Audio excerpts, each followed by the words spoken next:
Bom, gravando, então boa tarde novamente. Hoje a gente está aqui com a presença do colega José Nerivaldo, que é sociólogo, professor do IFG, Campus Cidade de Goiás. A gente tem mais um encontro do GPA, o Grupo de Pesquisas em Artes e Audiovisual, grupo de pesquisa do IFG, do nosso campus, e mais uma palestra, né, mais um evento do nosso ciclo do grupo de estudos, intitulado Arte, Utopia e Distopia.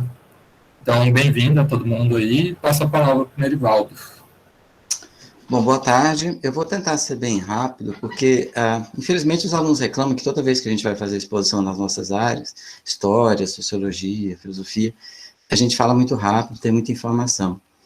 Isso me causa uma certa ansiedade, porque desde que eu sou gente, que eu me entendo por gente, eu vejo uma aceleração enorme no mundo, e acho que a gente precisa acelerar também o espírito, no sentido de poder pegar as muitas informações, os muitos laços, os muitos fios que a gente tem que vincular e vincular. Então, eu queria só deixar claro aqui no começo que essa apresentação que eu vou fazer, ela não vai, dado que o tempo é muito curto, ela não vai horizontalizar em muita coisa, ela vai continuar uma discussão que a gente vem fazendo, que começou com a apresentação do professor Vitor, que discutiu o tema da utopia e distopia, também com o professor René, que deu uma contribuição na última, 2 semanas atrás aqui, eu participei dos 2 debates, achei muito interessante, também houve outras apresentações, mas a gente vem principalmente com esse tema. Então, nós vamos vou dar alguns elementos aqui da utopia e da distopia, vou apresentar algumas impressões minhas, uma leitura, que não é, assim, uma leitura muito aprofundada, porque o tempo não vai permitir, de alguns elementos que estão, elementos tópicos e distópicos combinados, e como eles representam um quadro da geopolítica mundial hoje, de uma crise que nós estamos vivendo, que é uma crise econômica, política, social, e também da humanidade, do sentido de humanidade, né? E como está presente também como um elemento de propaganda, convencimento, e doutrinação política e social, né, através de elementos que não são assim tão perceptíveis de imediato para quem não está acompanhando os temas e para quem recebe essa produção de maneira crítica, né? Talvez alguns elementos, para algumas pessoas aqui, sejam já repetitivos, parte do processo, mas vamos retomar aqui. Eu vou começar a apresentação porque o tempo é curto e porque, de fato, eu gosto de falar, né? E aí os colegas às vezes me criticam que eu falo muito, mas fazer o quê, né? Então vamos lá, tela inteira.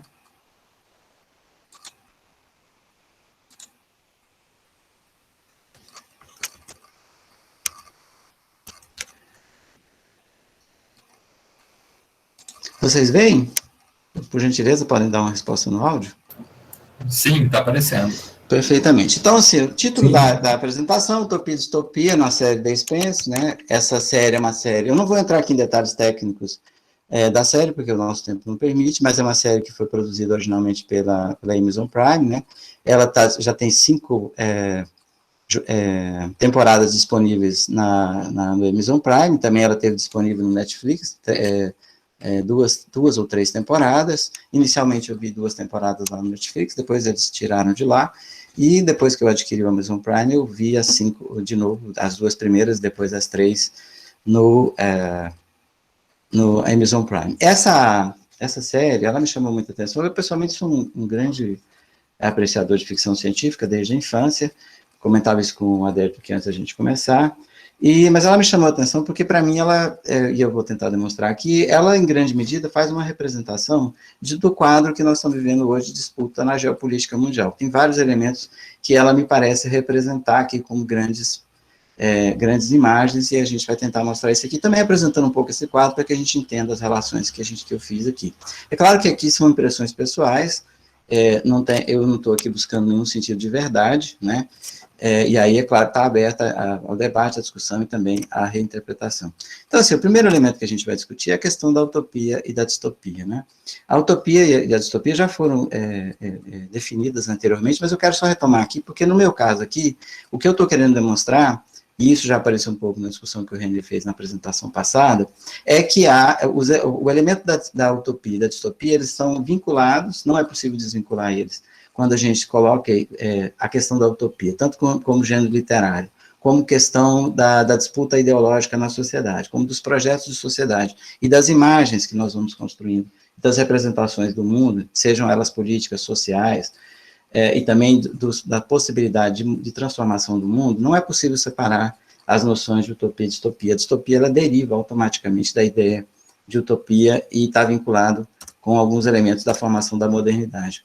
Então, tanto utopia como distopia têm em comum que serem representações da sociedade. Em geral, críticas, porque elas são diversas da realidade que existe, né, do mundo existente. Elas se apresentam uma outra realidade, seja ela uma realidade que se projeta como melhor, aí nesse sentido seria utópica, ou uma realidade que se projeta como pior, né, que se apresenta como pior, né, a partir das tendências da própria sociedade. Nesse sentido, a distopia, perdão, conforme o autor do texto que eu indiquei, se apresenta, né, ao contrário das utopias, que pressupõe uma sociedade racionalmente feliz, né, estruturada, elas demonstram um futuro catastrófico, né, com elementos do fantástico ou realista, mas em sua maioria, as distopias, elas apresentam hoje disfarçado de amanhã, né? A distopia é geralmente um apanhado das tendências da sociedade atual, né, do mundo atual, e projetada num futuro, né, ou seja, radicalizando determinadas tendências negativas que conduziriam a uma sociedade distópica. A mesma coisa acontece na utopia em grande medida. Um grande elemento da utopia, da racionalização, por exemplo, é a tecnologia. Por isso que nós vamos encontrar na ficção científica um elemento muito importante, né, um gênero muito importante para a gente encontrar a utopia, né? Aquele momento em que o desenvolvimento científico e tecnológico vai resolver problemas de natureza social, econômica, da qualidade de vida das pessoas, etc. E aí nós temos que...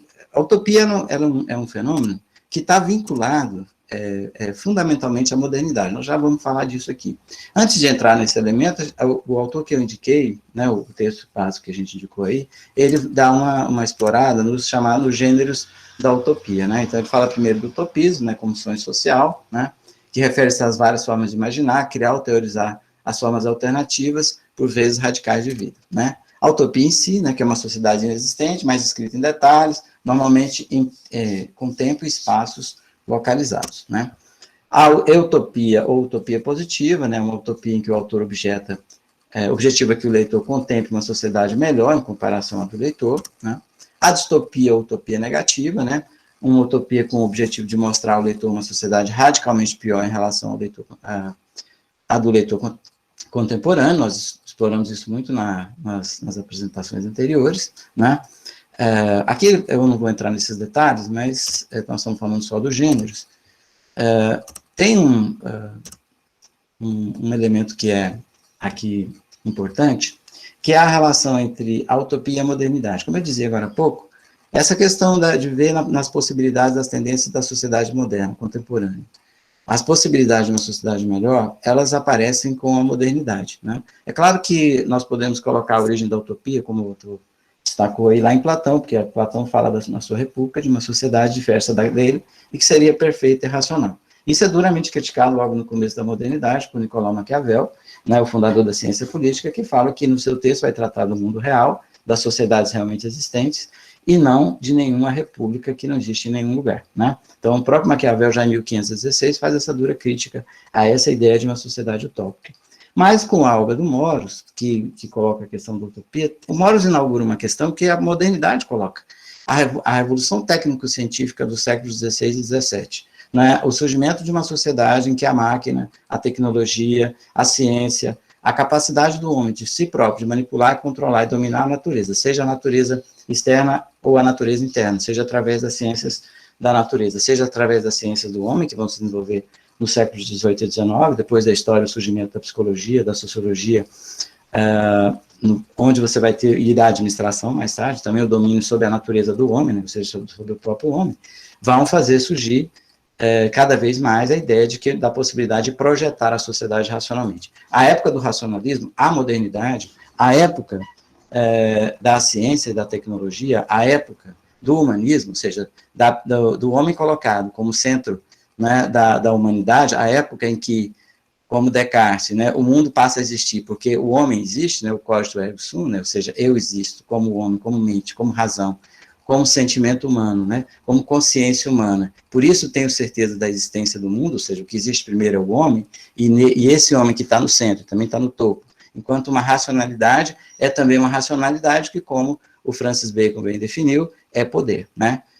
Conhecimento é poder, é uma frase lapidar do Francis Bacon, que é outro pensador da Revolução Técnico-Científica, um dos pioneiros do método científico, e que também coloca a possibilidade, quem leu o Novo Órgão, de uma sociedade baseada numa percepção de mundo, uma sociedade baseada a partir de uma concepção de mundo em que a ciência, a tecnologia e a razão humana vão resolver os problemas da humanidade. Então, utopia, humanismo e modernidade, elas estão vinculadas como um projeto desde o começo, né? A ideia a própria modernidade é nesse sentido uma utopia, né? E ela está fundada profundamente numa noção de humanismo. É claro que, desde o primeiro momento em que essas tentativas de construção de utopia vão se colocando, vão surgindo também, no próprio bojo da modernidade, né, um sentimento, porque a modernidade também é acompanhada da noção de um homem indivíduo, né, e desse homem indivíduo burguês liberal, né, que acredita na sua liberdade individual e na sua inviolabilidade como algo que é único, né, desde sempre vai haver uma crítica à noção de uma sociedade planejada, racionalizada, porque uma sociedade dessa natureza feriria em grande medida as liberdades individuais, ela teria elementos coletivistas e padronizados, né? Apesar de que a sociedade só vem se padronizando desde então, né? Basta observar, por exemplo, a questão da alimentação, né? Hoje, por exemplo, todo mundo consome coisas no mundo inteiro que são praticamente padronizadas. Enquanto há um discurso contra a padronização, na prática, o desenvolvimento científico, tecnológico, comercial, econômico provocou a padronização do mundo. Mas há uma crítica liberal à utopia desde sempre, né? Porque a utopia vem vinculada a uma noção de racionalismo, de racionalização, de controle, né, social. E há também uma crítica que parte do socialismo. Primeiro porque as primeiras tentativas de fazer socialismo tinham uma inspiração de natureza utópica, né? A ideia de se fundavam na ideia de uma racionalização da sociedade. O primeiro autor do chamado socialismo científico, Karl Marx, né, o primeiro autor do comunismo, ele vai fazer uma crítica duríssima, né, ao pensamento utópico no campo socialista e vai chamar o socialismo francês, da sua época, né, lá pelos anos 40 do século XIX, de socialismo utópico, no sentido negativo, dizendo que era idealista, porque desconsiderava a história, desconsiderava o elemento concreto da sociedade. E aí, desde então, eu sou obrigado a fazer uma questão que se coloca, que é o seguinte: o que Marx está colocando, em alguma medida, já é um elemento distópico. Primeiro que o Marx faz uma crítica duríssima ao projeto da modernidade colocado pela Revolução Francesa, pelo liberalismo do século XVIII e pela maneira como o pensamento liberal do século XVIII construiu uma ideologia de sociedade, que é o liberalismo, né, democrática, capitalista, individualista, em que a liberdade e a igualdade tem um elemento formal, ou seja, é igualdade e liberdade frente à lei, mas é a liberdade daqueles que possuem propriedade. Então, a própria sociedade que o sonho da Revolução Francesa construiu, ou o sonho liberal do século XVII e XVIII construiu, já se apresentava no século XIX para conflitiva, conflituosa, contraditória e com antagonismos que levavam à radicalização dos conflitos sociais. Essa sociedade é um verdadeiro barril de pólvora. Então, a ideia de que esses conflitos seriam resolvidos a partir de uma racionalização ou de uma intensificação das próprias tendências da modernidade são duramente criticadas por Marx. Hegel percebe que a sociedade ela se desenvolve contraditoriamente por um processo histórico em que os elementos condicionantes da realidade social que colidem, que conflitam, destroem a realidade que é presente e constituem uma nova constantemente, um processo constante de conflito de opostos, né, que geram novas sínteses conforme os conflitos vão se resolvendo. Então, esse elemento histórico, que é desconsiderado por um pensamento utópico idealista, ou seja, que acha que a sociedade em algum momento pode paralisar a história, que o desenvolvimento humano pode ser paralisado em algum momento por algum tipo de padronização ou de alguma sociedade perfeita, aqui eu falei melhor, e preferi melhor a perfeito, porque o elemento histórico vai nos colocar em contradição com essa noção de perfeito, né? Uma sociedade perfeita seria algo ahistórico, ou seja, fora do tempo, fora do lugar, no tempo. E aí, junto com e concomitantemente a esse pensamento liberal, a coroa do pensamento liberal do século XVIII e XIX, que se estabeleceu com a Revolução Francesa e que provoca um conjunto de novas crises sociais, o ponto de chegada no século XIX, ou seja, a maturidade do pensamento liberal do século XVIII e XIX, ou seja, do pensamento burguês dominante, vai ser o positivismo de Augusto Comte, que é que traz duas noções para a sociedade, né? Traz a noção de evolução e de progresso. E a noção de evolução, ela vai se tornar muito comum, muito como uma teleologia, como um processo automático que se desenvolve com uma finalidade, no final, positiva, ou seja, algo que cresce do inferior para o superior, né, do pior para o melhor, né, numa noção de progresso, uma noção de evolução. Para a sociedade, nós vamos ter a noção de progresso, ou seja, a sociedade progride através do seu desenvolvimento histórico, e essa noção vai ser adaptada para o desenvolvimento da própria natureza, pelo menos no âmbito da Terra, do planeta Terra, pelo darwinismo. Então, você vai ter no âmbito da natureza a noção de evolução, que é uma forma de progresso, e você vai ter, e é um processo teleológico, né, em grande medida, né, que é comparável ao progresso, e do outro lado, você teria no campo da sociedade um processo que é o progresso, que também seria evolutivo. Né? Eu não vou entrar em detalhes sobre isso aqui, mas, em grande medida, esse tipo de pensamento, que o desenvolvimento técnico-científico conduz a uma melhoria da sociedade, né? E que também é possível que a própria natureza progride, também é um fator, é um elemento gerador de utopias, inclusive da utopia fascista, né, nazi-fascista, da eugenia, né, da limpeza da raça superior, também são formas que a gente, às vezes, exclui como noções, mas é bom lembrar que o nazifascismo também eram formas de utopia, de sociedade perfeita, né, a noção nazista de uma sociedade toda germânica, toda branca, toda uma sociedade totalitária, né, com em que as raças não germânicas seriam escravizadas, também é uma noção de uma sociedade naquela concepção perfeita, né? Por isso que a crítica, ela tem o seu lugar, né? Eu tive um problema aqui com o slide, vou pedir desculpas a vocês, porque esse slide ele ficou em local errado, né? Eu percebi isso antes, mas eu não quis interromper a apresentação, né, porque nós temos ainda outros 4 gêneros no campo da literatura da utopia, né, que é a sátira utópica, a anti-utopia, né, a sátira que é uma crítica à sociedade existente, está presente também nos outros gêneros, né, a anti-utopia, que é uma crítica ao utopismo, né, que pode levantar elementos como esse que eu levantei aqui, que também que sociedades que de uma perspectiva de parcela do mundo pode ser considerada altamente utópica, como foi o nazifascismo, mas que a partir de um outro momento histórico, né, quando o fascismo não está na moda, como esteve nos anos 30 para o mundo ocidental, inclusive, depois foi derrotado por uma Segunda Guerra Mundial, ele deixa de ser utópico, né, e aí a apresentação disso como algo anti-utópico, né. A eucronia, né, que a história é vista como um processo de melhoria infinita, né, uma narrativa dinâmica que insere a noção de tempo e futuro, levando em consideração as transformações do lugar utópico e suas projeções futuras, né, levaria em conta aí a questão do tempo da história, que eu falei agora há pouco, e a utopia crítica, né, uma sociedade contemporânea ideal, com os problemas que podem ou não ser resolvidos, além de possuir na sua narrativa uma visão mais crítica do gênero utópico, né. Então, eu não quero perder muito tempo com essa questão dos gêneros aqui, mas são gêneros que se desenvolvem no campo aí da literatura, né. Bom, explorando a combinação entre utopia e distopia, né.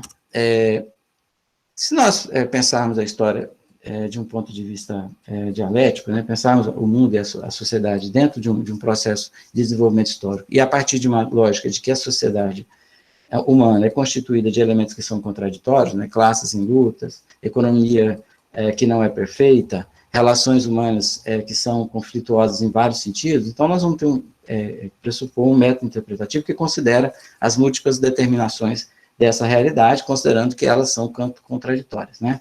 Então, esse método vai pressupor que a história é um processo de mudança contínua que acontece em função dessas mesmas contradições. E aí, o próprio processo de formação da modernidade e da presença da utopia, como a própria modernidade sendo uma utopia, pode ser interpretado a partir desse processo, considerando a realidade social que nós vivemos no século XX, assim como eu já analisei a partir do século XVI, XVII, XVIII e XIX, né, também como é que vai se colocando essa questão da utopia e da distopia, e como nós entendemos isso, né, e interpretamos isso a partir da nossa própria experiência histórica, né. A crise da modernidade, ela também vai ser, em alguma medida, a crise da utopia, né. Nós vemos, por exemplo, como, se a gente observar, por exemplo, a era de ouro da ficção científica, que geralmente se apresenta com um caráter utópico, com a era espacial, né, e o projeto de um planeta melhor, de uma humanidade melhor no milênio, né, no ano 2000. todos esses sonhos, né, eles se desvaneceram. Eles se desvaneceram, inclusive, culturalmente, intelectualmente e cognitivamente. A própria pós-modernidade que surge a partir dos anos 70, né, como uma interpretação cultural que desconsidera e faz a crítica das noções de progresso, de evolução, né, de sociedade melhor, né, da própria possibilidade de uma sociedade harmônica, igual e socialista, ou de uma própria ciência capaz de conduzir o homem a esses processos, porque, além dessa crítica que veio da esquerda, né, do marxismo, que passa pela escola de Frankfurt, a partir dos anos 70, você tem uma forte crítica que mostra o papel da ciência como instrumento de dominação, né, que mostra o papel da educação como elemento colonizador, que mostra a própria noção de civilização como algo altamente colonial a partir da Europa, dos Estados Unidos, do Ocidente e do papel do imperialismo. E, a partir disso, no final do século XX, a partir dos anos 90, com o fim da Guerra Fria, o fim da União Soviética, nós vamos ter aquilo que o Pepe Escobar, que é um grande autor de geopolítica latino-americano, só tem 2 grandes autores de geopolítica latino-americana, que são o Pepe Escobar e o Alfredo Jalife, lá no México, né? O Pepe Escobar descreve, né, a hegemonia norte-americana a partir dos anos 90 como império do caos. Por quê? Porque todo esse arcabouço tecnológico, científico, que produziu uma sociedade altamente desenvolvida tecnologicamente, mas altamente desigual e contraditória no final do século XX, ele vai ser usado para produzir um imenso instrumental militar, né, um imenso arsenal nuclear, capaz de destruir o planeta centenas de vezes, construir uma indústria militar que opera o império no mundo inteiro, né, que é o império antifacção, né, que lidera a OTAN, né, a aliança do chamado Ocidente, e esse império do caos, ele vai para o século XXI, e aí a gente passando para as questões da geopolítica, para a gente relacionar com a série aqui, ele vai produzir um projeto de século americano, que seria o século XXI, né? E esse projeto vai vir com uma noção de guerras eternas, ou seja, para que esse império se mantenha, sendo ele o único no mundo, como ele era no final do século XX, né, lá pelo ano 2000, para que ele mantenha sua produção militar, industrial e a sua hegemonia no mundo inteiro, ele precisa de guerras que nunca acabam, de guerras eternas, né? Essas guerras eternas vão, por exemplo, acontecer no Afeganistão. Os Estados Unidos invadiu o Afeganistão em 2021, em 2001, esse ano está fazendo 20 anos da guerra, eles não ganharam a guerra, e a guerra não acabou, né? Eles continuam fazendo guerra no Iraque, que começou em 2003, estão fazendo guerra na Síria, tem muitas outras guerras pelo mundo aí, que eu não preciso citar, mas que os americanos estão financiando, no Iêmen, e em outros países, né, pelo mundo afora, há vários conflitos no qual os americanos estão participando, além do fato deles fazerem intervenção direta e seletiva pelo mundo afora, né? Então, enquanto isso, vai surgindo a ideia do projeto e desse mundo unilateral, ele vai entrar em crise rapidamente, porque o unilateralismo, ele vai sofrer uma oposição rapidamente a partir das mudanças que vão acontecer já no final da primeira década do século XXI, que é a ascensão dos BRICS, né, a aliança de Brasil, Rússia, Índia, África do Sul e China, né? Essa aliança, ela vai sofrer duros baques, porque a guerra híbrida, que vai ser a forma como os americanos vão reagir, né, e as revoluções coloridas, promovidas a partir da guerra híbrida, né, a Primavera Árabe, né, a guerra na Síria, né, a mudança de regime no Brasil, aqui na América Latina em vários países, etc., né, a intervenção na Ucrânia, né, então, na Bielorrússia, pelo mundo afora, as várias intervenções da OTAN, e o avanço da OTAN para cima da Rússia, né, a retirada da Índia da zona de influência do BRICS, né, a retirada da África do Sul da zona de influência do BRICS, a retirada do Brasil da zona de influência do BRICS, né, todo esse processo, desmanchar o Mercosul, né, desmanchar aqui a Aliança da América do Sul, tudo isso são reações do Império, e tudo isso vai vir acompanhado de um reposicionamento do papel da indústria cultural, né, seja do cinema, da internet, que vai ter um papel fundamental na guerra híbrida e na questão da formação das chamadas revoluções coloridas, né, as tentativas de revolução, as guerras chamadas revoluções coloridas, como foi o caso da Primavera Árabe, o papel, por exemplo, do Facebook, né, das redes sociais foi fundamental. Eu não preciso falar do papel das redes sociais aqui no Brasil, né, com Bolsonaro, ou, por exemplo, no Brexit, ou na vitória do Trump nos Estados Unidos, né, então, e a presença mundial, né, e violentíssima, né, das plataformas de streaming, né, que esmagam a produção local, né, é muito mais forte do que o Hollywood fez a partir de 1945, né, hoje é muito difícil você produzir qualquer coisa e não pensar em Netflix, né, ou em algo que seja comparável ao Amazon Prime, que ainda a concorrência é ainda mais dura, né? As pessoas querem participar dessas plataformas, entrar lá dentro, porque elas são monopólios, né? E não são monopólios locais, regionais ou continentais, são monopólios mundiais, né, que se estabeleceram no planeta inteiro. E esse processo de crise desse mundo unipolar vai gerar novamente um mundo tripartite, como era no período da Guerra Fria. Na Guerra Fria, na segunda metade do século XIX, você tinha dois grandes impérios, que eram, vou aqui chamar com uma certa liberdade aqui, de império, né, o sistema soviético, e o Império Anglo-Saxão, que dominava a OTAN, esse com o fim da União Soviética, e aí o terceiro polo era o chamado Terceiro Mundo, os países não alinhados, que incluía o Sul Global, né, a Índia, a China, o Sudeste Asiático, o Oriente Médio, a África, a América Latina e o Caribe, né? Então, esse era o chamado Terceiro Mundo. Esse mundo tripartite voltou agora, né, após a globalização e a formação de um mundo unipolar. Os BRICS recolocaram a questão do mundo tripartite. Por quê? E isso ficou mais visível, essa crise ficou visível a partir de 2016, na era Trump, por causa da ascensão e da crescente animosidade entre China, Rússia, e a aliança entre China e Rússia contra o Império Anglo-Saxão e a OTAN. E aí, a crise se projeta na série The Expanse, porque The Expanse é uma série de TV, né, em streaming, de ficção científica, que a história se passa daqui a 200 anos, né, mas que projeta exatamente esse mundo tripartido, né? Você tem a Terra, né?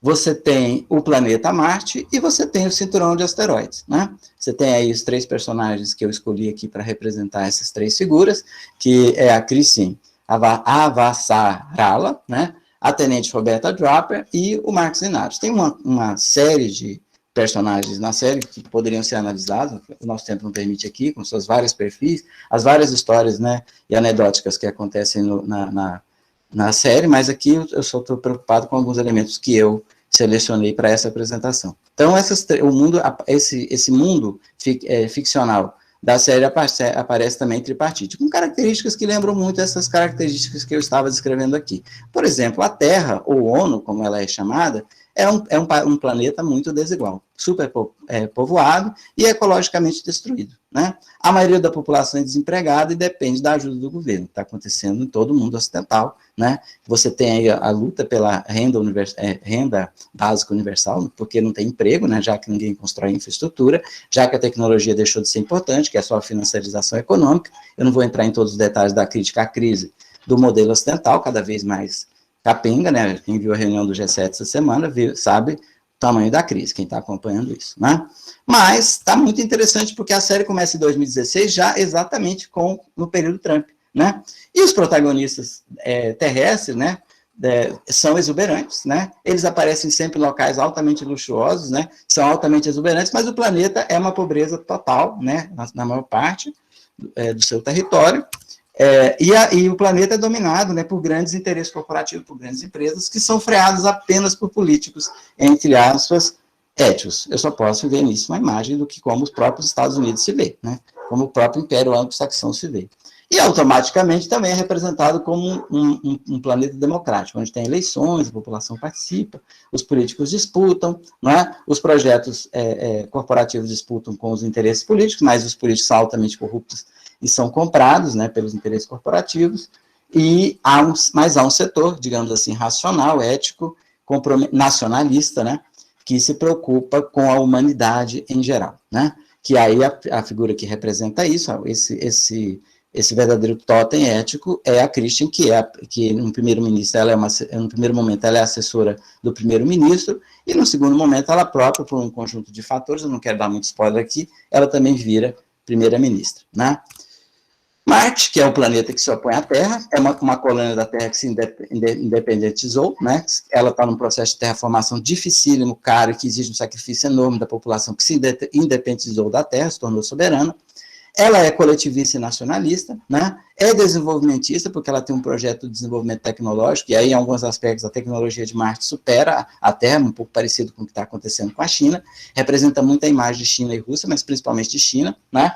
Em que há uma potência que está em processo de ascensão, né, e que, ao mesmo tempo que acontece essa ascensão, ela tem esse aspecto coletivista, ela está preocupada com um projeto de longa duração, ela tem um projeto de tornar-se algo, quem viu a China anunciando o fim da pobreza, né, recentemente,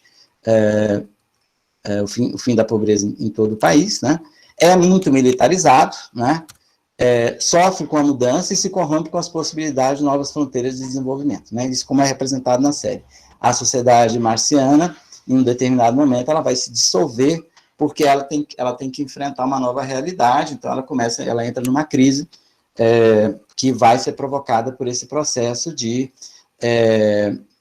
contato com uma nova realidade, com um mundo aberto, né, nesse caso, com um universo aberto, com novas possibilidades. Quando o projeto marciano se confronta com a possibilidade, digamos assim, de um mercado mundial ou de novas oportunidades econômicas, quando ele tem que se abrir, ele entra em crise, que é um pouco a teoria liberal, né, neoliberal, de como fazer a mudança de regime em Rússia e China, né, expor esses países à influência externa, né, um pouco isso que está na lógica da guerra híbrida e das revoluções coloridas, né. Então, em tese, segundo essas representações da série, Marte tende, que é como eles provavelmente acreditam que vai se dar o desfecho geopolítico da atual crise, né, geopolítica mundial, né, tende a desintegrar-se, né. O cinturão de asteroides, que é onde a maior parte da ação acontece, né, onde estão os personagens principais, ele é uma metáfora do chamado terceiro mundo. Hoje a gente não chama mais de terceiro mundo, também chama de sul global, né, seria aí a África, né, a América Latina, o Caribe, né, e o Oriente Médio e o Sudeste Asiático, né, incluindo a China. A China não, porque a China, como eu já disse, nesse caso aqui seria Marte, né, porque hoje ela é uma potência emergente. E tecnologicamente, inclusive, em alguns aspectos superior, inclusive, a Terra, né, que seria nesse caso, a China seria superior, como é hoje em alguns aspectos, aos Estados Unidos. Então, o cinturão de asteroides é onde os planetas internos, Terra e Marte, vão tirar os seus recursos naturais, mandaram uma parcela da população lá. Como essa população atual, ela já é nascida lá, ela tem um monte de problemas de saúde, eles são altamente explorados, né, no trabalho, há uma pobreza tremenda lá, e há um enorme poder das empresas terrestres que exploram a mão de obra lá e retiram os recursos. Então, há uma revolta enorme da população contra essa exploração dos planetas internos, né, dos inners. Então, o papel do cinturão de asteroides é produzir commodities básicas, né, minerais, água, por exemplo, né, gelo, né, água, essa coisa toda produzida e enviada para os planetas internos, né? E é politicamente rebelde e deseja independência e soberania. Todo o enredo se passa o tempo inteiro em torno da questão da luta dos Belters, né, por sua independência e soberania, né, e da sua revolta e do seu ressentimento frente aos planetas internos, né? E, como não deveria deixar de ser, numa representação do império, que o império cultural anglo-saxão faz do terceiro mundo, o território Belter é um território que é fonte do terrorismo. Tanto é que eu escolhi aí o Marcos Linaros, que é um personagem que vai representar o terrorista. Notem que o Marcos Linaros, além de ter nome latino, né, um nome de origem italiana, Marco, ele tem uma compleição latina, né, ele é um sujeito visivelmente ou para o italiano, ou para o espanhol, ou para o latino-americano, né. Então, é uma representação bem dessa noção. Bem, então dentro dessas representações aí, né, eu não vou me deter muito mais, porque o tempo passou e eu falei muita coisa. Qual que seria o desfecho aí a partir dessa leitura, né? Bom, dentro de tudo que eu já disse aí, sem querer concluir, mas tirando alguns elementos, eu acho que é importante observar que a produção pop, essa que está no streaming, né, que parece que é para entretenimento, ela tem elementos importantes de interpretação social, cultural, política e geopolítica, né? Ela traz, inclusive, sem discutir, sem falar, sem apresentá-lo de maneira muito aliás, faltou um slide aqui, que tem a questão do sionismo. Eu acho que teve algum problema aqui. Deixa eu dar uma voltadinha aqui. A minha surpresa, ele não está aqui. Vai aparecer na frente, quer ver? Não sei o que está acontecendo aqui, mas vamos lá. Então, mas é porque tem um personagem, antes de eu entrar nisso aqui, que é o Emos, e o nome dele é Emos, que é um nome hebreu, judeu, e ele representa Israel, né? Ele é um sujeito violento, que segue uma autoridade abstrata, né? Ele se diz sempre como alguém que faz o que é necessário, e ele, em alguma medida, representa o Estado de Israel, né? Um agente no terceiro mundo, ele está lá no cinturão, é um sujeito que tem uma cultura e um vínculo em alguma medida com a Terra, né, que seria o Ocidente, representar a OTAN, né, mas que é um pouco desgarrado, como é o caso de Israel, né? E que, ao mesmo tempo, o Emos é esse personagem que está aí, né? Aqui à direita da Naomi, que é a personagem que está no centro aqui, né? E ele, além dele ser judeu, né, por ter o nome judeu, ter a aparência visivelmente hebraica, ele representa, em alguma medida, a política de Israel no terceiro mundo, né? De se impor pela violência, né? Então, essa produção pop, ela tem esses elementos que são, aí eles estão bem visíveis, desde que você faça uma leitura a partir de uma compreensão da sociedade e da cultura. Nesse sentido, eu acredito que eles não deveriam ser recepcionados acriticamente, né? Em perceber esses elementos e ter capacidade de leitura para isso, poderia ser interessante para nós que estamos no terceiro mundo, para nós que estamos no sul global, para nós que não estamos no Império, nem fazemos parte da OTAN, e não ganharemos nada fazendo parte, né?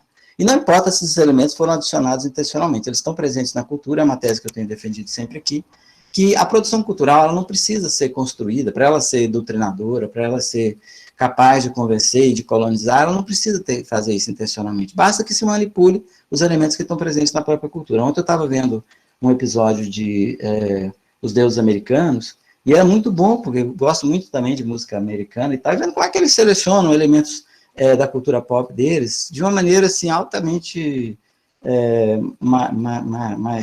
magistral, né? E eles conseguem, né, fazer com que a gente se emocione com aquilo, né? Conseguem nos colonizar, né? Conseguem fazer com que a gente sinta, né, parte daquela cultura, parte daquele mundo, parte do Ocidente, né? Quando, na verdade, nós não somos, assim, literalmente parte desse Ocidente, porque nem o Ocidente, estrito senso, nós somos no sentido que eles entendem por Ocidente. Né? Nem a América nós somos, né? Porque a América é os Estados Unidos, né?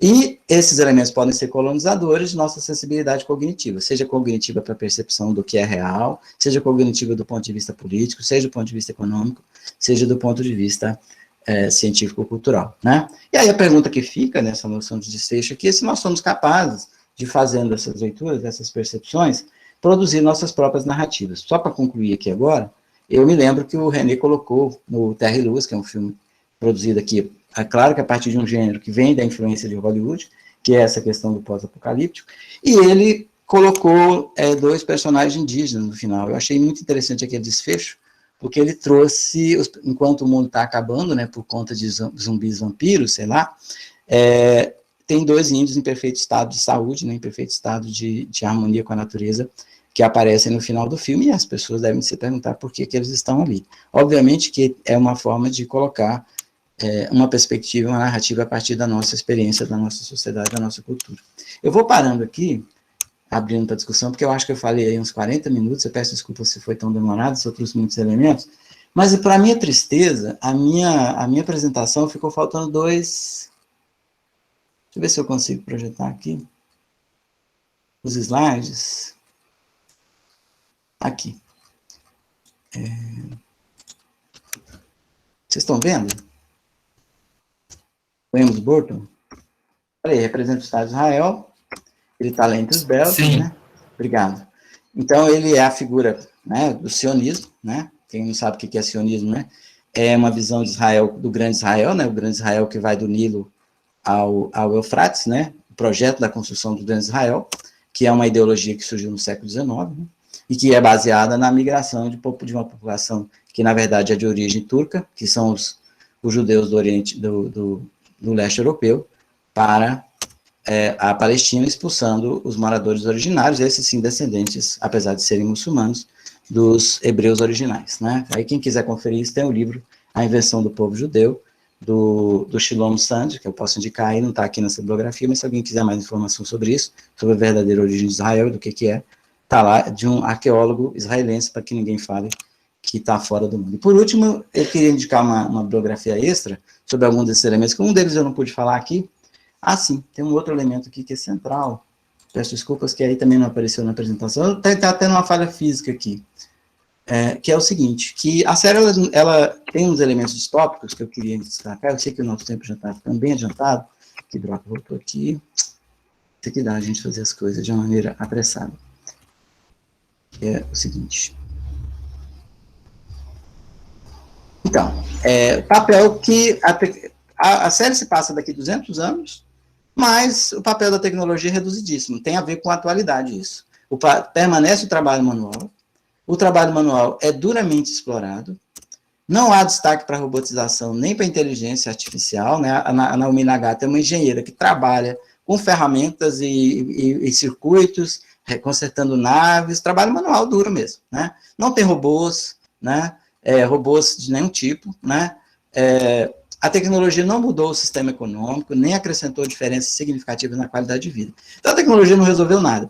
Um pouco representa o mundo de hoje, porque a tecnologia avançadíssima que nós temos hoje, por exemplo, nós somos capazes de produzir mais alimentos do que somos capazes de consumir no planeta, mas tem 40% da população da Terra é desnutrida. Nós somos capazes de produzir milhões de vezes mais vacinas do que nós precisamos, basta ver a crise da vacina em plena pandemia.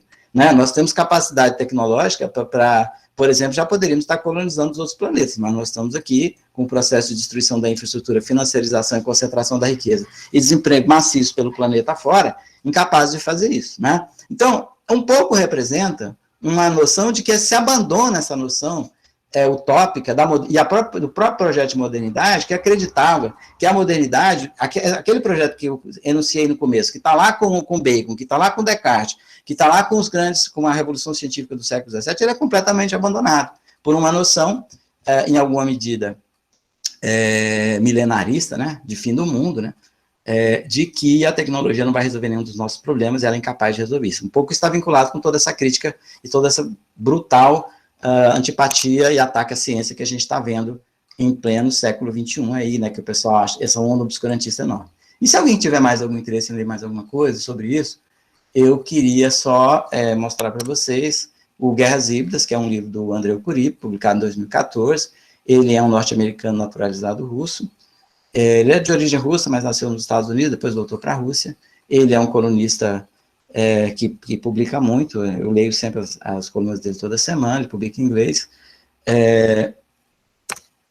Esse livro do Stephen Graham foi publicado pela Boitempo no Brasil, que mostra como é que essa coisa da tecnologia, a sociedade de vigilância, as guerras urbanas, todo esse processo que está acontecendo no Brasil e no mundo, né, que é essa coisa de transformar tudo em guerra, essa coisa do Lázaro, né, do drone israelense, dos sistemas de vigilância, do sistema Pegasus que vigia todo mundo no seu celular, né, que pode manipular a câmera do seu celular para ver tudo que você está fazendo, ou o microfone, que é um mecanismo israelense, que inclusive foi comprado pelo governo brasileiro, que parece que já estava operando no Brasil bem antes, etc. Toda essa coisa de como está virando essa sociedade que nós vivemos. E, por último, um pouco sobre o desenvolvimento da guerra híbrida no Brasil, que é o livro do Piero Line. Mas aí é uma biografia extra, alguns elementos têm relação direta com o que nós falamos aqui, outros não. Eu também indiquei alguns livros aí e algumas leituras que estão focadas com esse material que eu indiquei. O livro por último, o artigo que eu indiquei, ele trata da questão da série O Homem do Castelo Alto. Quem leu deve ter percebido que é uma análise muito interessante.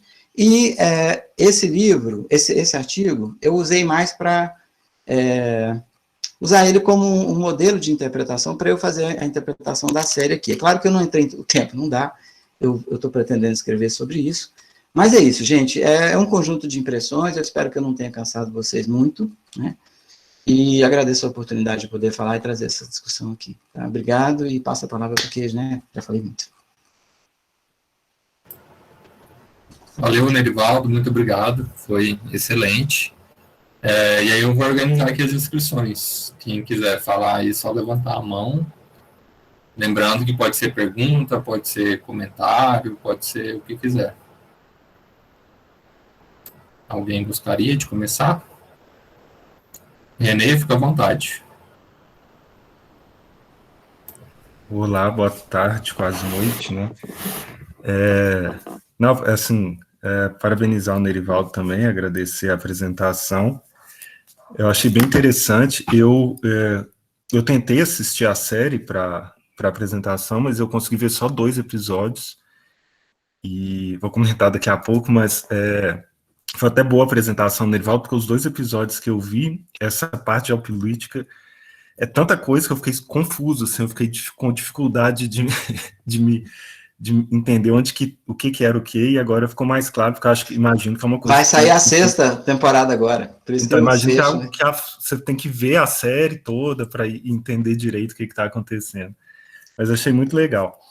Mas o que eu queria comentar era que, primeiro sobre a série, que ela me lembrou uma outra série que eu gosto muito, que é a Battlestar Galactica, que era também ficção científica, mas era sobre o 11 de setembro e o governo Bush, né? Mas, assim, o que eu quero falar na verdade é que eu li o texto sobre o Homem do Castelo Alto, e que também tem uma série no Prime Video, né?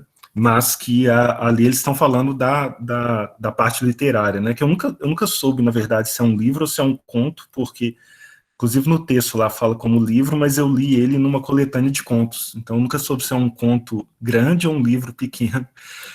Mas, para quem não sabe, é uma realidade alternativa em que os nazistas venceram a Segunda Guerra Mundial, né? Os nazistas japoneses. E aí, o que eu queria comentar aqui, que eu acho que é interessante a partir da perspectiva que está no texto, que o Nerivaldo abordou aqui, é um pouco a minha experiência que foi lendo O Homem do Castelo Alto, que quando eu li, como estava nessa coletânea, eu não sabia do que se tratava. E o Philip K. Dick, ele faz de uma forma muito interessante que ele não abre de cara que é uma realidade alternativa, uma distopia, o que seja. Você vai lendo ali, acompanhando as pessoas de São Francisco, e parece assim que tem um colecionador exótico de coisas japonesas. Você não entende muito bem, mas parece um mundo muito organizado, muito limpo, muito ordenado. Então parece uma utopia. E aí, aos poucos, vai dando os elementos, e aí, de repente, cai sua ficha que os nazistas ganharam a guerra. E aí é muito interessante, porque aquilo que eu estava lendo como utopia é que eu percebo que era uma distopia. Porque eu pareço, nossa, mas é tudo perfeito essa coisa. E eu achei muito legal isso, e genial lá do autor, porque é isso, né? O Terceiro Reich é uma utopia nazista, mas era a utopia dentro dessa perspectiva. Que tem uma coisa que o Felipe comentou na minha apresentação, como que a utopia é sempre uma distopia para outra pessoa, né? E eu fiquei pensando muito isso, e aí trazendo um pouco aqui para o meu lado, que é o interesse das narrativas, eu acho que somado à crise pós-modernidade que o Nerivaldo aponta, com as nossas perspectivas de conflito dramático, né, de narrativa, como que é difícil você estabelecer uma boa narrativa com utopias, porque ela pertence, parece que ela está fadada a pertencer só ao mundo das ideias, realmente. Ela só pode ser idealizada. A partir do momento em que você ou tenta colocá-la em prática na realidade, ou tenta colocá-la em prática na ficção, ela não funciona, porque ninguém quer ver um filme, por exemplo, em que tudo tá perfeito. Mesmo as vamos dizer assim, narrativas ficcionais pré-pós-modernas, como o Star Trek, Jornada nas Estrelas clássica, né? Você tem uma federação dos planetas unidos, acabou a fome no mundo, acabou as guerras, mas a narrativa só funciona se tem rachaduras nessa utopia. Tem um planeta ali que tem escravidão, tem um planeta ali que sumiu alguém, que aconteceu alguma coisa. Né? Então eu fiquei pensando muito nisso, de como que se a gente não está aí pensando no The Expanse, que é uma imaginação para como que seria esse futuro, a partir do que a gente vive no nosso presente, né? Se a utopia ela é realmente impossível, não só do ponto de vista prático, mas do ponto de vista ficcional também. Eu fiquei pensando muito um pouco nisso. Assim. A gente até consegue encontrar personagens utópicos, por exemplo, Super-Homem é o ideal de utopia dos Estados Unidos, da utopia imperialista dos Estados Unidos no nosso mundo. Né? Ele é o ser perfeito, mas no mundo imperfeito. Mas o mundo perfeito em si, ele não funcionaria. Assim, a narrativa enquanto conflito dramático, ela só funcionaria, me parece, se houvesse alguém que tentasse acabar com essa perfeição, ou se essa perfeição fosse só uma fachada, como no caso do Homem do Castelo Alto. É só uma reflexão mesmo que surgiu a partir da leitura do texto e dessa apresentação do Nerivaldo, de que a utopia me parece algo impossível, não só do ponto de vista da realidade, da prática social mesmo, mas também do ponto de vista do conflito ficcional. É só uma reflexão que eu fiquei pensando aqui.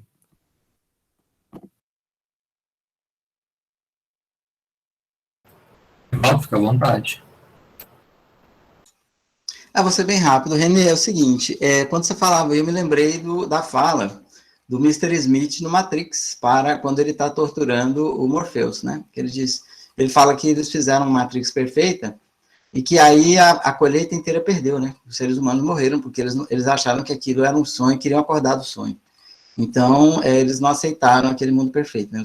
E aí ele define o ser humano como um vírus, né? Como um ser imperfeito e tal.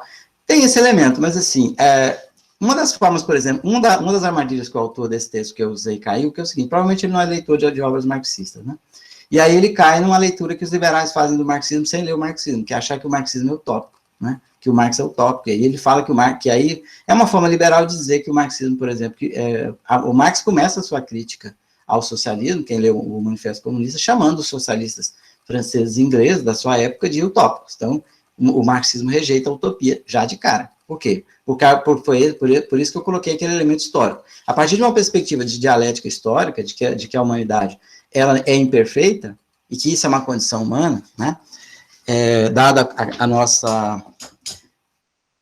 A imperfeição é um elemento para o aperfeiçoamento. E a história é mudança. Então, isso é uma concepção de humanidade, digamos assim. Pode ser que seja uma concepção que esteja equivocada, mas eu, por exemplo, que sou marxista, parto desse pressuposto. Parto do pressuposto que o ser humano, ele digamos assim, aprimorável, né? Não a partir de um elemento científico, ideal, etc., mas a partir da experiência histórica e da própria conflituosidade do processo histórico, da própria experiência, né, histórica. E aí, quando a gente chega nessa discussão que você colocou, da crise da modernidade, que aí já é um outro elemento, né, já mudando de assunto para poder falar tudo na mesma fala aqui, tem uma crítica da modernidade que já está colocada lá na Escola de Frankfurt, né, por Adorno, Horkheimer, e outros autores, como Walter Benjamin, que observa essa questão lá nos anos 30, né, observa como o nazifascismo é uma utopia, e aí tem uma frase lapidar de Adorno Horkheimer, que é o seguinte, ele diz o seguinte, que está lá no texto A Dialética do Iluminismo, que ele diz, Auschwitz, que para quem não sabe é aquele campo de concentração onde morreu 1.300.000 pessoas, é a coroa do iluminismo. Ou seja, a razão levada às últimas consequências de uma perspectiva que não considera os outros elementos, e aí é uma discussão que a pós-modernidade faz, né, e que está muito presente em Star Trek, quem vê o conflito entre Mr. Spock e o Capitão Kirk, né? O Capitão Kirk é um sujeito intuitivo, da solução rápida ali, não é? Enquanto que o Mr. Spock é razão pura, lógica pura, aquele conflito é o conflito que está apontado. Ao ponto de chegada de uma sociedade puramente científica, puramente racional, em que a racionalidade vai ser levada às últimas consequências, sem considerar a imperfeição e a fragilidade humana, né? E a nossa humanidade, a nossa condição de sentimento, de conflituosidade, meu Deus, me faltou a palavra, mas de incongruência, né? A nossa drama, aquilo que está no Nietzsche, né? A nossa condição de drama, a nossa condição de tragédia. A história, pensar o mundo, a humanidade, a sociedade, fora de uma perspectiva trágica, pensá-la a partir de uma lógica puramente idealista, racional, é o que os jovens fazem. A juventude, a adolescência tem essa coisa de achar que todo mundo é burro, porque eles são muito inteligentes, porque eles são muito racionais e muito lógicos, dentro da lógica que eles próprios constroem. Então, essa perspectiva, que reduz tudo à lógica e à razão, ela nos leva para a desumanização, e a desumanização nos leva a Auschwitz. Por isso que o nazismo e o fascismo é a utopia moderna. Né? Se você pega o modernismo do século XX, é que inspira o fascismo. Você pode observar que são os grandes autores fascistas que influenciam o pensamento fascista na Itália. E o fascismo ele é a moda nos anos 30, antes da Segunda Guerra Mundial, porque ele é essa noção. O próprio Churchill, que é colocado como grande herói do Ocidente, visitou a Alemanha durante o nazismo nos anos 30, voltou e disse a um repórter, eu fui ver o povo mais feliz do mundo, que é o povo alemão. Havia uma admiração enorme pela Alemanha nazista no Ocidente, nos Estados Unidos e na Inglaterra, assim como no Brasil, que teve o maior partido nazista do Ocidente aqui, os integralistas, 500.000 pessoas. Obrigado aí. Porque era utópico. Mais alguém?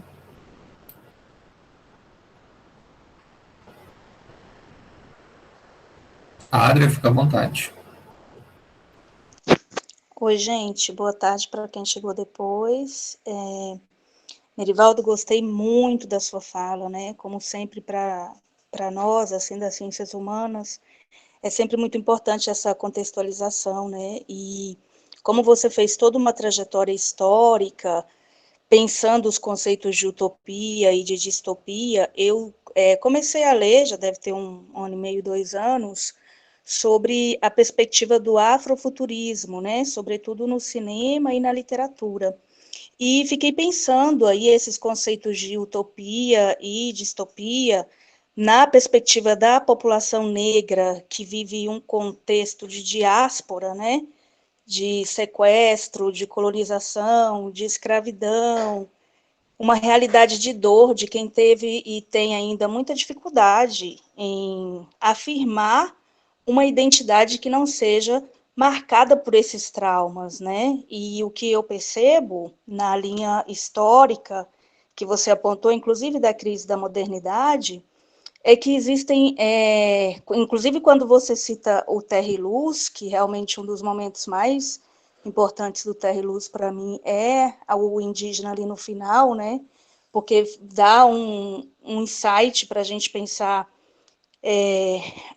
o tanto que é tênue a linha entre passado e futuro, né? O Renê se manifestou no chat, não sei se foi o Renê ou se foi o Adérito, acho que foi o Adérito, fazendo uma interpretação dos indígenas em Terra em Luz. Alguém fez uma interpretação aí, que eu vi subindo aqui rapidamente, e fiquei pensando que a minha interpretação foi exatamente o contrário, e pensando também nesse esforço desses povos considerados subalternizados, e aí para citar os indígenas, eu acho que vocês devem ter visto o que ocorreu hoje em Brasília, né? Os indígenas brigando em razão do marco temporal e o governo batendo de frente e uma série de violências, vocês, quem não viu ainda vai ver.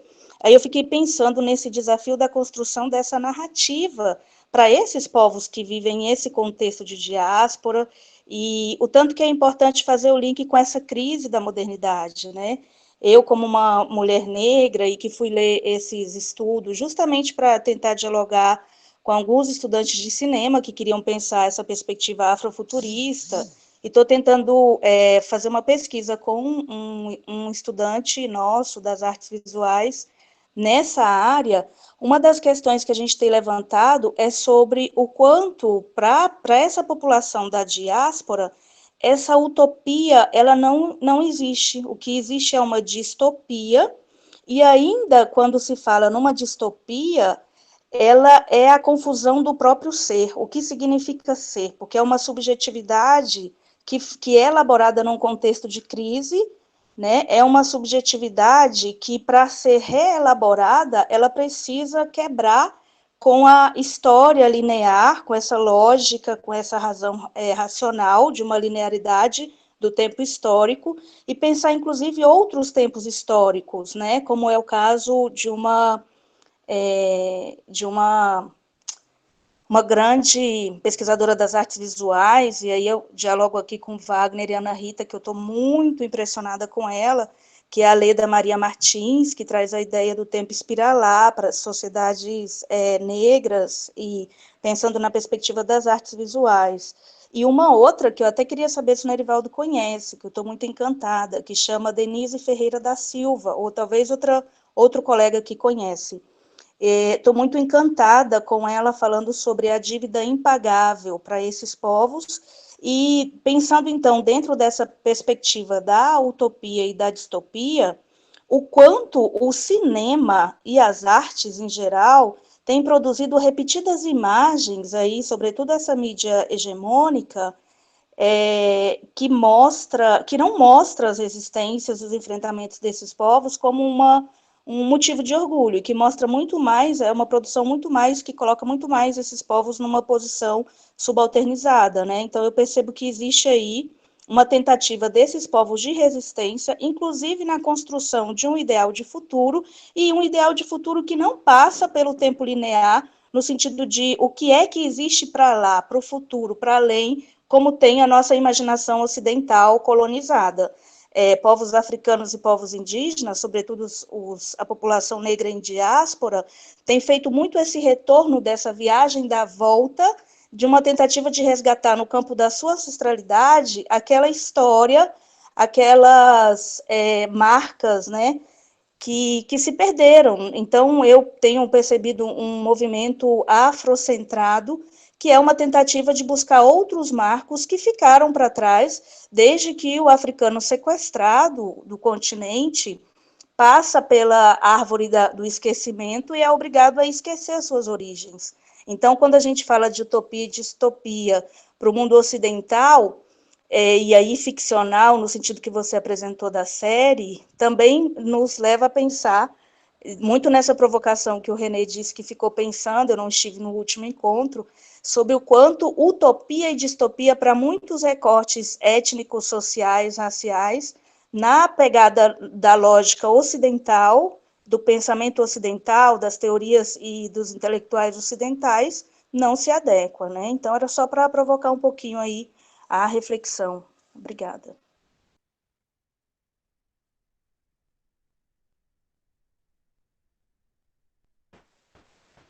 Nerivaldo, quer comentar? Eu até mandei um link para a Adra hoje, de uma live que eu ouvi, né, hoje pela manhã, enquanto eu tomava café, enquanto eu preparava umas coisas aqui, que é do Conexão Xangai, são economistas brasileiros, Paulo Gala, o André Roncaglia, e eles têm feito umas lives aos domingos, cada um deles tem o seu canal, o Paulo Gala tem o dele, o André Roncaglia tem o dele, a economista que estava lá com eles também tem, mas eles fazem uma live domingo, que é o Conexão Xangai. Por quê? Porque nessa discussão eu sou da sociologia, e o meu interesse é muito forte na sociologia política, tanto é que vocês podem observar aí. Eu tenho uma leitura do mundo, eu não fiz doutorado até hoje, porque às vezes eu me pergunto se vai me acrescentar muita coisa, mas eu vou fazer assim mesmo, que é o seguinte: a minha preocupação com o mundo é muito mais pragmática, prática, no sentido que o mundo pode mudar e melhorar na prática, do que ficar esfregando conceito, né? Ficar luzindo conceito. Eu acho que a academia, às vezes, se perde nessa discussão do conceito. E existe um elemento, para mim, do colonialismo, né, que tem a ver com esse papel da indústria cultural, e com o poder econômico dessa questão da guerra híbrida, que é como a gente encara, por exemplo, a questão da própria colonização. Porque uma das características da guerra híbrida é virar o conceito ao avesso, né? Que é isso que o Bolsonaro faz muito bem, e a extrema-direita faz muito bem. Que, por exemplo, eu pergunto o seguinte: eu entendo essa questão da diáspora, entendo a questão da colonização do sul global todo, porque nós tivemos escravidão das Filipinas ao Haiti, né, e até o Chile, né? E aí, negros africanos, os indianos, os chineses, que passaram por um século de humilhação, né? Os latino-americanos aqui, que foram massacrados das mais diversas formas, etc., né? As populações aqui da América, né? Originárias, tudo isso. Agora, como é que nós vamos voltar ao passado? Podemos voltar ao passado, do ponto de vista cultural, e desprezar, por exemplo, a tecnologia, o desenvolvimento científico e tecnológico? Creio que não. Então, assim, um dos elementos da tecnologia política, por exemplo, que a noção de globalização, de império, né, essa noção, por exemplo, de um mundo descarbonizado, que é a discussão da live de hoje, por exemplo, coloca em xeque, é a noção de Estado Nacional. E o Estado Nacional é um instrumento moderno que tornou possível que o Império Colonial, a Europa e os Estados Unidos, através de seus Estados nacionais superpoderosos, seus enormes exércitos, sua enorme infraestrutura, sua enorme capacidade de articulação do capital, utilizaram para colonizar o resto do mundo. Agora, eles fazem uma propaganda o tempo inteiro para fragmentar e aniquilar os estados, a possibilidade de Estado soberano nacional em todo o sul global. Um dos elementos disso é promover a dissolução de qualquer possibilidade de construção de qualquer consenso nacional nos países da periferia do sistema. E para isso passa, por exemplo, a noção: como é que nós vamos construir nós vamos fazer a superação da colonização e da dominação, e vamos libertar negros, mulheres, indígenas, sem um Estado Nacional poderoso, sem produção de ciência e tecnologia. Como é que nós vamos? Mandando os nossos professores, negros, inclusive, estudar nos Estados Unidos a teoria sobre essas populações promovidas pelo Império, né? Essa internacionalização que o IFG quer fazer, por exemplo, de mandar professor para aprender inglês, publicar em inglês, para publicar o nosso material lá fora, como é que nós vamos fazer isso? Então, assim, me preocupa a maneira como o próprio Império manipula isso. Se você vê a série, por exemplo, há toda uma integração. Você tem negros, você tem judeus, você tem isso, tem aquilo. Mas isso no mundo ficcional. Agora, no mundo real, seja nos Estados Unidos, seja aqui, porque o que se aplica, a guerra híbrida que é feita fora, tem a teoria do bumerangue, né, que está lá nesse livro aí das cidades sitiadas, o que se aplica na periferia acaba voltando para o Império. Lá nos Estados Unidos, hoje, você tem 100 milhões de pessoas excluídas, e eles tiveram que colocar a capital em estado de sítio para que o presidente tomasse posse, né? Tem uma crítica muito boa, uma matéria muito boa do Pepe Escobar sobre isso, que mostra como é que a zona verde do Iraque, de Bagdá, foi transferida para a capital dos Estados Unidos na posse do Biden, que teve que colocar 20 mil soldados na cidade para tomar posse. Então, assim, O processo de exclusão não acontece só no Brasil, na África do Sul, nos Estados Unidos, acontece lá também. Mas quando acontece alguma coisa nos Estados Unidos, tem Black Lives Matter. Agora, quando acontece aqui, não tem nada. Estou perseguindo o Lázaro aí, dizendo que o problema é magia negra, né? Magia negra, estão utilizando isso para utilizar contra a população negra, contra a religião negra, né? Tem polícia entrando em terreiro, né? Porque estão utilizando isso para fazer isso. Não tem repercussão, entende? Não tem repercussão nem naquelas pessoas que deveriam fazer a repercussão. Então, existe uma colonização, inclusive, das pautas. A perda da noção de sul global, a perda da noção de soberania, a perda da noção de nação, a perda da noção, por exemplo, no caso brasileiro, de Brasil. O que significa ser Brasil? E aí você falou aí de uma autora brasileira que eu não conheço. Um dos maiores problemas de nós intelectuais, para eu ir concluindo, talvez eu não tenha respondido nada do que você falou, mas eu estou indo na preocupação que a sua fala me desperta, é que é o seguinte, a gente sabe tudo de cultura dos Estados Unidos, inclusive sobre as pautas que deveriam nos interessar, mas a gente não sabe nada de cultura latino-americana. A gente não lê os autores brasileiros, a gente não vê filme brasileiro. Outro dia um filme que está só para concluir, eu vi um filme que está no Amazon Prime, que é um filme de pós-apocalíptico brasileiro de 1974. O filme, alguém pode dizer assim que o filme é meio bobo, mas eu achei ele tão bom quanto muito filme americano, super produzido, com super estrutura, está me faltando agora o nome do filme. O filme é de 74, está lá no Amazon Prime. Quando você vê o Terry Lewis, ele é indicado também. Quem viu o Terry Lewis, viu esse filme também. E aí, e o filme é muito bom, assim, para o padrão do que pode ser, né, dentro desse perfil com um orçamento baixo, sendo brasileiro. A gente não vê, a gente não conhece, né? Então, nós estamos muito focados, e um pouco de tudo isso que eu falei aqui é isso, nós estamos muito focados no que se produz lá. Nós somos capazes de produzir as nossas narrativas, de resgatar isso, né, na nossa produção, os nossos problemas, os nossos conflitos, em contato com essa cultura que vem do Império, nos dá as condições de nos inspirar para produzir as nossas narrativas, que é a minha pergunta. Desculpem aí se eu sair do tema. Acho que não.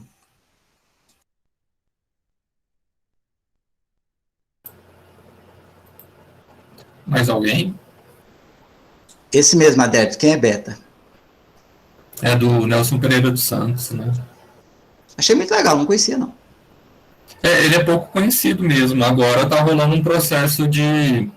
Assim como há algum tempo já, né, tá rolando um processo de revisão da literatura brasileira pelo viés do fantástico, do insólito, tem rolado com o cinema também. Inclusive tem pesquisas recentes assim, que estão fazendo uma espécie de mapeamento, né, dessa produção brasileira no campo da ficção científica. E aí tem vários filmes, né, que eram filmes esquecidos que estão voltando agora, né? O Quem é Beta, do Nelson Pereira dos Santos, que é uma puta de uma injustiça, né? Porque é um dos maiores cineastas que esse país já teve.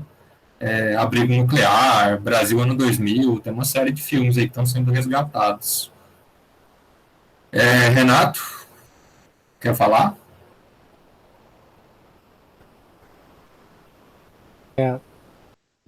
Boa tarde. É só uma questão aí a partir do que o Nerivaldo falou, né? Achei a fala interessantíssima. Eu gosto dessa análise sociológica da questão, e eu achei, assim, dentre as coisas interessantes, teve um momento que ele disse, né, que não interessa se os elementos foram colocados lá de maneira intencional ou não, né? Se aquela representação que ele colocou dos personagens, não interessa se foi colocado lá de maneira intencional ou não, interessa que tem esses elementos lá, e ele fez essa análise, né? Mas aí, nesse final, ele fala uma coisa que também, assim como tudo que foi colocado aí, está presente, tanto de forma utópica quanto distópica, que é de pautar, assim, não é que ele tenha pautado, né? Não é isso, mas ele fez uma provocação nesse sentido, né? Será que a gente dá conta, então, de fazer nossa arte e resgatar os nossos elementos e tal? E aí tem esse outro lado que é perigoso, né? Da gente pautar certos tipos de artes, né? Como se a gente pudesse fazer isso com o trabalho criativo. Não estou dizendo que muita coisa não é feita, né? Principalmente quando você... se você tem estúdios patrocinando filmes, né? É claro que eles vão patrocinar de acordo com o interesse deles, né? Isso aí não vai deixar de acontecer. E era até um dilema da época em que o Gilberto Gil estava lá no Ministério da Cultura, né? Que ele foi cobrado algumas vezes assim, pelo setor audiovisual, de tipo, mas tá financiando filme evangélico e não sei o quê, não sei o quê. E aí, não, o mecanismo é de cultura, né? E aí, então, é cultural, é nosso, e algumas seleções não eram possíveis de serem feitas, né? Se todas as religiões podem se expressar, então todas as religiões podem se expressar, né? Mas, por outro lado, eu creio que o fato da gente fazer, né, direto ou indiretamente, já vai colocar essas questões, né? Porque mesmo quando alguém daqui tenta fazer algo estadunidense, né, norte-americanizado, não consegue, né? Fica uma caricatura e, enfim, acaba tendo algum elemento nosso. A gente vê que tem uma influência forte estadunidense, mas não tem jeito. Então, assim, eu acho que se a gente fizer, a gente acaba não escapando, né? Mas, assim, também, só colocando um contraponto que eu acho que tem uma figura, um arquétipo que é muito universal, né? Talvez o mais universal de todos.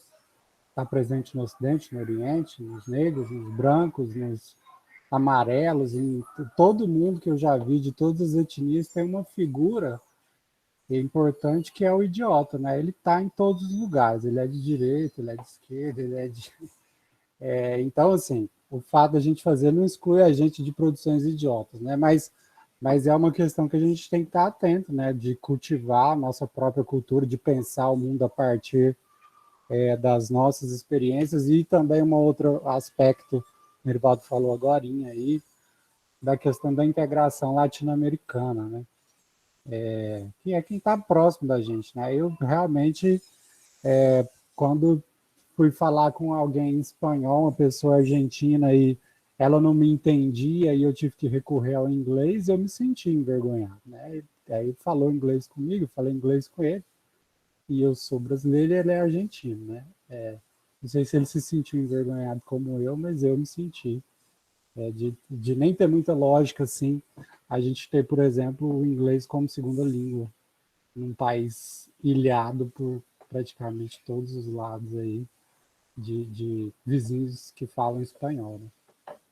Mas é isso. Valeu.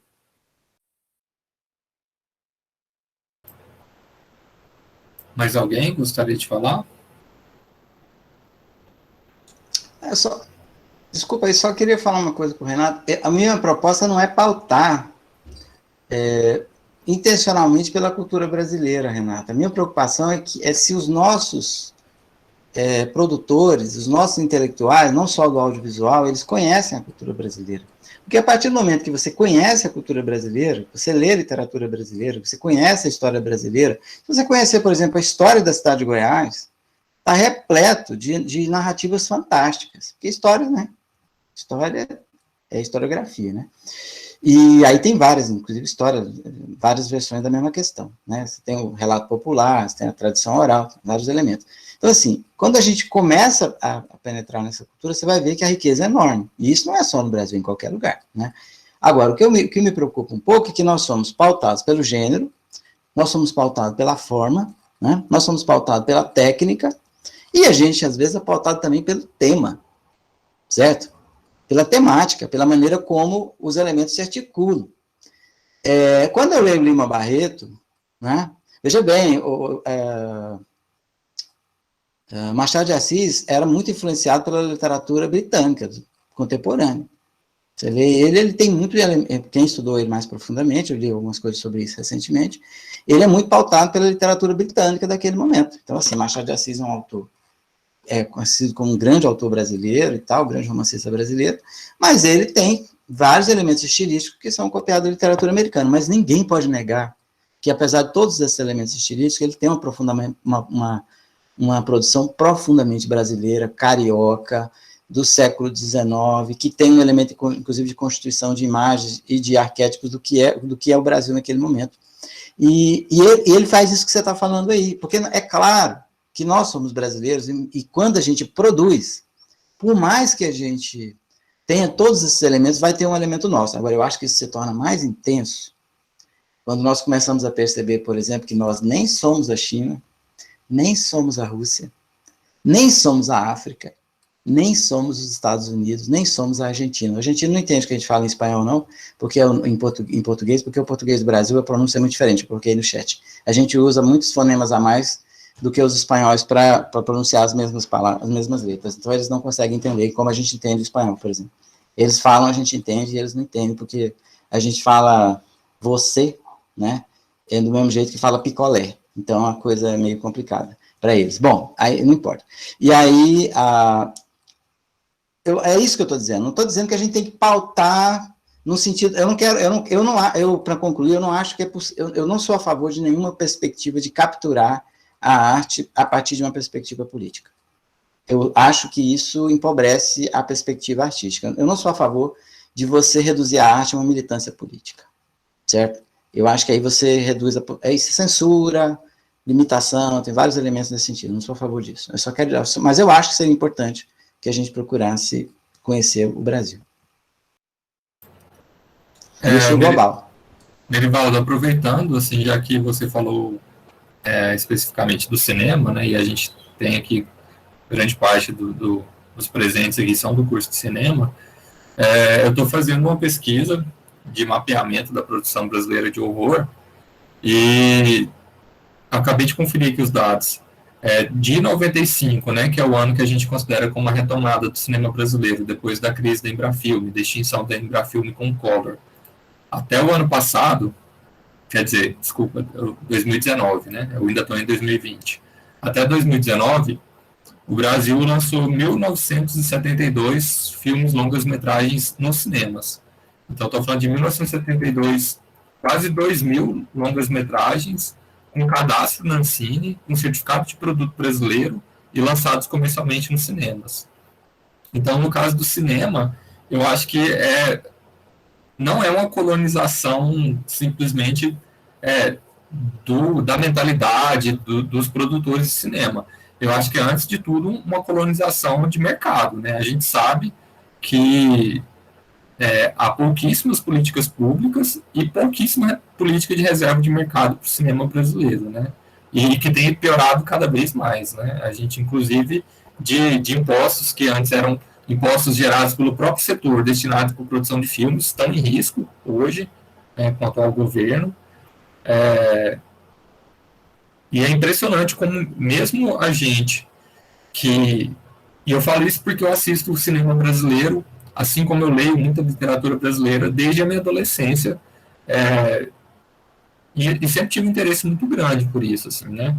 E eu sei que eu estou falando de áreas que, diferentemente da música, a música brasileira ela consegue, né, ter um espaço no mercado, seja MPB, sei lá, funk, outros estilos regionais, o sertanejo, enfim, coisa que com a literatura nem tanto, mas a literatura um pouco mais, porque tem essa reserva de mercado dentro das escolas, né, e antigamente nos vestibulares e tudo mais, mas o cinema não, né? Então é impressionante como mesmo quem assiste cinema brasileiro com frequência, se você não está fazendo pesquisa sistemática, se você não tem acesso aos produtores que podem, às vezes, te mandar link com senha, se você não frequenta festivais de cinema, onde esses filmes são pré-lançados, porque muitos nem chegam a ter lançamento comercial, você não tem acesso a esses filmes, né?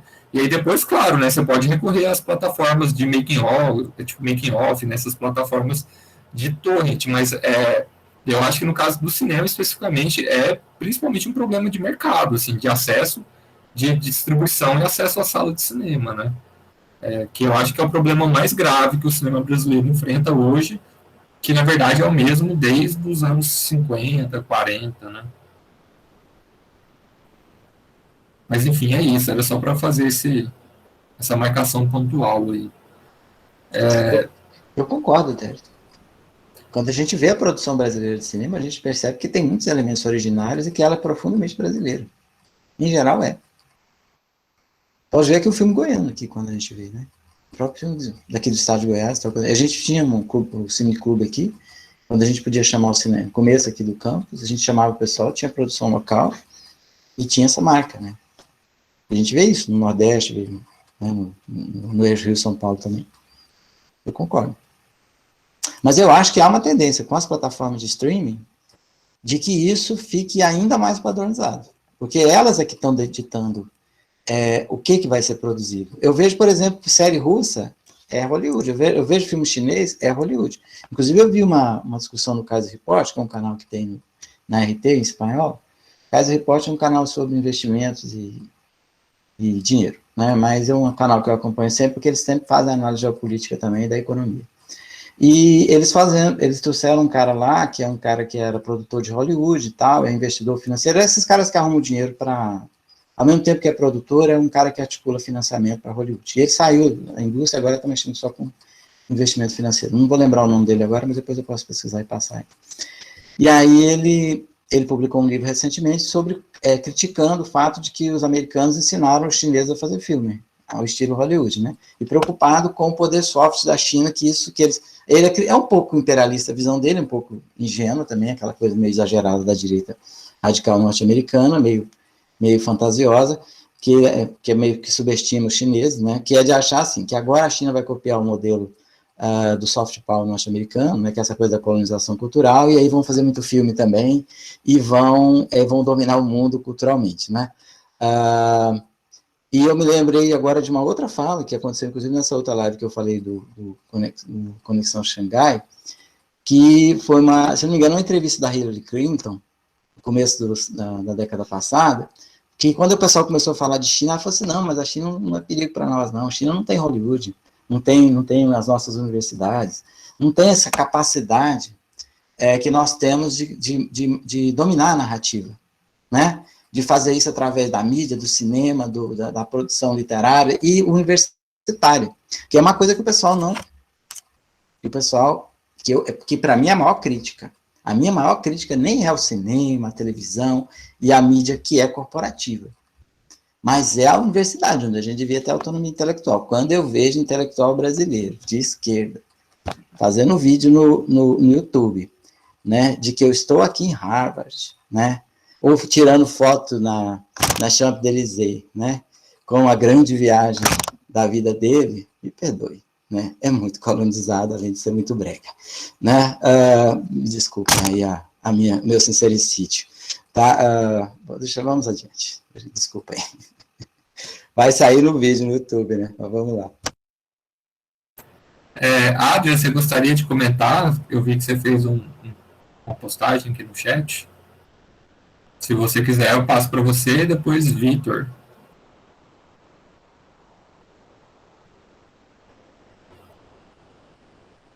Tá, Vitor? Fica à vontade, então.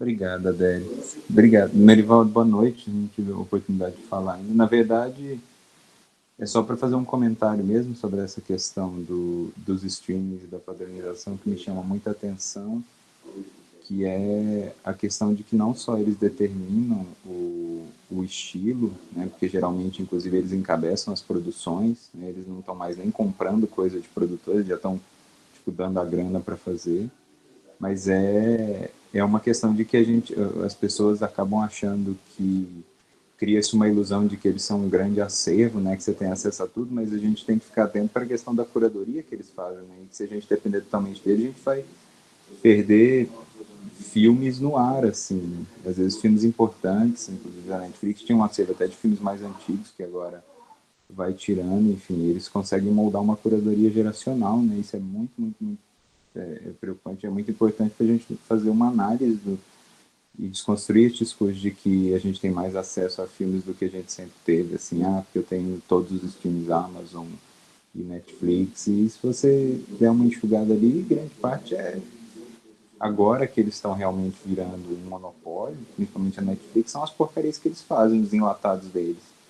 Então, Isso também é uma questão muito, muito importante. É muito bom achar, inclusive, séries boas como essa. Meu pai também é um grande sommelier de Netflix. Deixa eu colocar vocês para ver, porque realmente ele ama fazer essas análises geopolítica profunda, achar esses produtos que realmente conseguem ter algum espelhamento de uma reflexão ali possível e não ser só esses produtos que inclusive são geralmente os que mais bombam, né? Porque uma coisa que eu percebo bastante na Netflix, na Amazon eu não acompanho tanto, mas as produções que mais bombam na questão de publicidade são as que eles nivelam para baixo mesmo.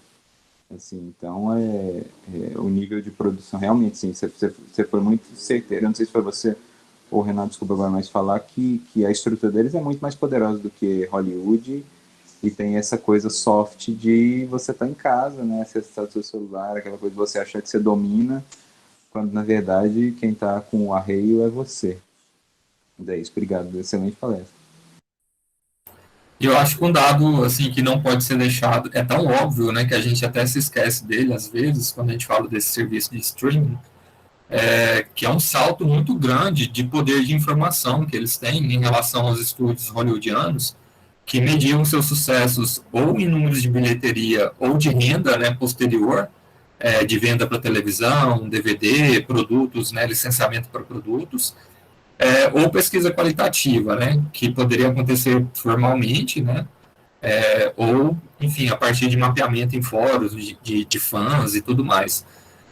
Mas a Netflix, ela consegue ter dados do que você assiste, de quanto tempo em quanto tempo você assiste uma determinada série, onde que você abandonou uma determinada série, se você assistiu um episódio integralmente ou se você assistiu ele pela metade. Enfim, é um controle muito, muito, muito rigoroso de dados mesmo, né, de público, que é, ao mesmo tempo, dado qualitativo, assim, dado quantitativo e qualitativo, né? Então, é um esquema de um poder muito violento que tende à padronização, à pasteurização. Embora eu perceba, assim, que essas plataformas, eventualmente, elas dão respostas, né? No sentido de colocar, por exemplo, a Netflix, quando ela quis se estabelecer no mercado, não no mercado, né, mas talvez dentro de um nicho de mercado, ela bancou, né, produções do Orson Welles, que estavam engavetadas, de vez em quando, né, você entra na Netflix, tem filme do Godard, agora entrou Don Quixote, do Terry Gilliam, né, então a gente vê que em alguns momentos elas tentam dar essa resposta, assim, né? Colocam uns Scorsese, uns Tarantino, elas tentam dar essa resposta, mas de maneira geral é isso mesmo, é o restaurante por quilo mesmo, assim. A gente passou aqui do nosso horário previsto, e aí, enfim, eu abro aqui para as últimas inscrições, e se ninguém mais quiser se manifestar, a gente já passa a palavra para o Nerivaldo encerrar.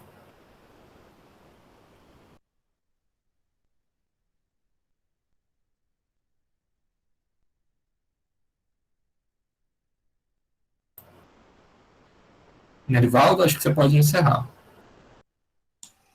Eu só queria fazer uma consideração geral, que é o seguinte, eu tenho uma preocupação, eu falei uma coisa no começo, que talvez até as pessoas não tenham entendido o que eu estava dizendo, que foi o seguinte, me preocupa muito, eu vejo essa crítica quando a gente vai dar aula, né, a gente fala muita coisa, faz muitas relações, fala muito rápido, quem não for muito rápido para entender o que está acontecendo, não estudar o que está se produzindo agora, e não tratar de fazer isso com muita eficiência, vai ficar fora do mundo, né? Você pode viver em qualquer bolha do mundo, mas para ter uma relação básica do que anda rolando no mundo, é preciso correr muito agora. Então, assim, e a gente tem uma tendência no Brasil, como o Brasil é continental, é meio que Estados Unidos, assim, né, um país enorme que você fala a mesma língua, e aí ninguém fala outra língua praticamente. Agora os jovens não, nós temos uma geração que compreende inglês, tem acesso à internet, uma parcela principalmente da classe média que tem acesso, né, ao inglês, e aí a YouTube, essa coisa toda, mas o Brasil continua com a característica de achar que ele é uma ilha, né, que a cultura brasileira é uma ilha, e quando faz relação, só faz relação com a cultura do Império, dos Estados Unidos, já de uma maneira subordinada e colonizada. E quando não percebe, eu vejo as discussões que eu vejo nas redes sociais, eu nem discuto, porque eu não tenho paciência, porque é uma desinformação geral, e as pessoas acham que porque elas têm um celular na mão, elas podem dizer qualquer coisa e pronto, né? Ou eu estava discutindo com um líder político aqui na cidade de Goiás, apresentando vários dados no rádio, ele falou que aquilo era a minha opinião, porque agora uma das formas de você desqualificar qualquer fala é dizer que é opinião. Né, porque opinião é isso mesmo, né, opinião é nada, né, se você não traz um parecer a partir de uma leitura técnico-científica, e a partir de um arcabouço que você tem, obviamente que você só tem opinião para dar, e opinião pode ser qualquer uma. Eu acho, por exemplo, que o céu é verde, né, ou é rosa-choque, posso achar o que eu quiser, porque a opinião é isso, né. Agora, não perceber que o nosso cotidiano hoje, né, o que a gente come, por exemplo, é determinado por uma lógica mundial, né, de globalização, que não é mais de globalização, né, mas que é de disputa geopolítica, né, o que você come, o que você veste, o que você consome, o que você pensa, o que você fala, o que você discute, e que cada ato nosso hoje, aí eu vou com a Ada nesse roteiro aí, né, tudo que a gente faz hoje, por exemplo, até a dieta que eu adoto, que, por exemplo, que na pandemia mudei completamente a minha dieta, é geopolítico, né, porque nós temos uma padronização, por exemplo, da alimentação no mundo hoje. Cheguei ontem à noite aqui, o meu vizinho estava comendo hambúrguer, né? No sábado à noite, a criança de 4 anos que estava pegando o hambúrguer que o Pit Dog tinha enviado, porque isso é um padrão mundial, né, que está sendo estabelecido, que implica importar o trigo dos Estados Unidos, importar o padrão da produção do hambúrguer, ter toda uma lógica de como que se consome, se produz e se distribui a riqueza em torno disso.